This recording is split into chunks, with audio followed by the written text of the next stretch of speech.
परळीतील विद्यार्थ्यांचं आंदोलन सुरू आहे. शिक्षक शिकवत नाही हा आरोप जे आहे ते शिक्षकावरती केला आहे. खरं तर बीड जिल्ह्याच्या मंत्री पंकजा मुंडे आहेत, स्थानिकचे आमदार धनंजय मुंडे आहेत आणि त्यांच्याच या मतदारसंघामध्ये जे आहे ते विद्यार्थ्यांचं आंदोलन सुरू आहे. मात्र या आंदोलनादरम्यान मागणी कोणकोणती जाणून घेण्याचा प्रयत्न करू. खरं तर शिक्षकावरती देखील वेगळे मुद्दे जे आहे ते अधिवेशनामध्ये देखील आपल्याला पाहायला मिळाले. मात्र बीड जिल्ह्यातलं हे पहिलंच आंदोलन जे आहे ते शिक्षकांविरोधात आपल्याला असं म्हणावे लागेल. या जे काही तुमचं आंदोलन चालू आहे, जी काही तुमची मागणी चालू आहे प्रशासनाकडं, नेमके काय काय समस्यांना सामोरं जावं लागतं? समस्यात काहीच नाही तर फक्त तास होई नाहीत आमच्या वर्गावर तास होई नाहीत आमचे. आणि मॅथचा बी तास नाही आहे आणि संस्कृतचाही तास नाही आहे. तास वर्गावर शिक्षकच येत नाहीत वर्गात शिकवायला. आणि 16 शिक्षक आहेत शाळेत, पण त्यापैकी 8च शिक्षक शाळेत येतात. तेवढीच हे शिक्षक आम्हाला जुने आमचे जे शिक्षक आहेत ना, ते आमचे शिक्षक वापस द्या.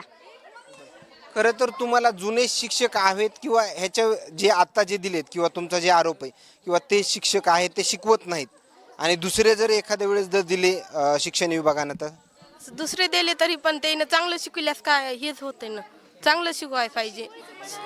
हां, आता आता आता आता तुमचे शिक्षण विभागाचे अधिकारी आले होते, मात्र तुम्ही त्यांच्याकडे कोणकोणत्या तक्रारी मांडल्यात? आम्ही जे शिक्षक असे म्हणजे जे शिक्षक शाळेत येतात पण वर्गात फोन हे बघतात ना, ते बंद करा म्हणून. आज का म्हणून की आता शाळेत आम्हाला इंट्रोलमधून घरी जेवायला जायची परवानगी बंद केली आम्हाला.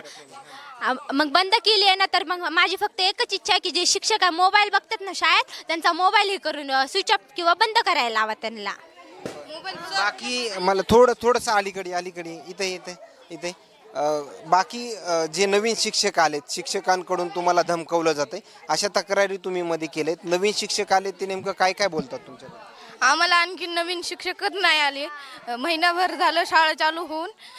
आणि आम्हाला जे जुने शिक्षक आहेत तेच आम्हाला परत द्यावे ही आमची अशी मागणी आहे.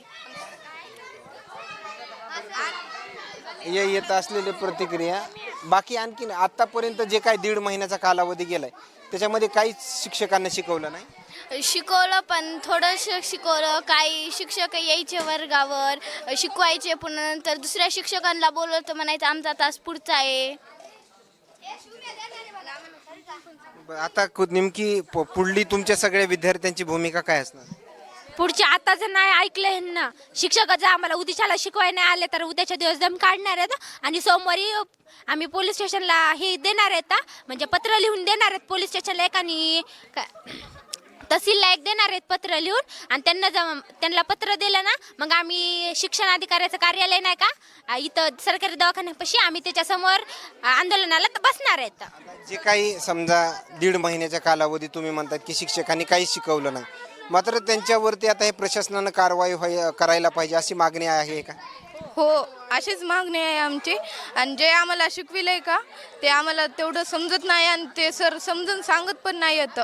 आणि सरला म्हणलं की सर हे आम्हाला समजाय नाही, तर सर म्हणते तेव्हाच उठून सांगायला पाहिजे होतं तुम्ही. आणखीन त्याच्या व्यतिरिक्त शिक्षक शिकवत नाही ह्याची तक्रार कुणाकुणाकडे केली?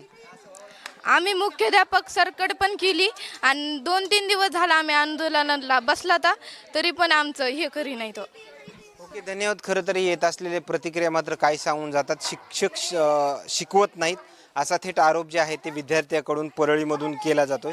मात्र त्यांच्या या मागणीकडं स्थानिकचे आमदार असतील किंवा मंत्री पंकजा मुंडे असतील, त्यांच्या या मागणीवरून काही बोलतील का? काय बोलायचं आहे? मागं काय झालं, खिचडीमध्ये आळ्या निघत होत्या. आम्ही तरी सरांकडं सांगितलं होतं, तर हे काहीच म्हणले नाही. नुसते म्हणालेत की नीट करा हे नीटच करीत नव्हते. एकदा आळी निघाली होती, आम्ही ताटामध्ये बघितली होती. आता हा जर व्हिडिओ तुमचे शिक्षण मंत्री जर महाराष्ट्राचे पाहत जर असतील तर त्यांनी काय कारवाई करावी अशी मागणी? अशी आमची मागणी आहे की जे आता होईलय ते डबल होऊ नये अशी आमची मागणी आहे. ओके, धन्यवाद. एकीकडे पाहिला गेलं तर नीट पेपर फुटी प्रकरणामध्ये देशामध्ये आंदोलन चाललंय आणि या बीड जिल्ह्यातली परळीमध्ये या विद्यार्थ्यांचं आंदोलन सुरू आहे. आलेल्या प्रतिक्रिया मात्र काय सांगून जातात हे नक्कीच समजलं असेल.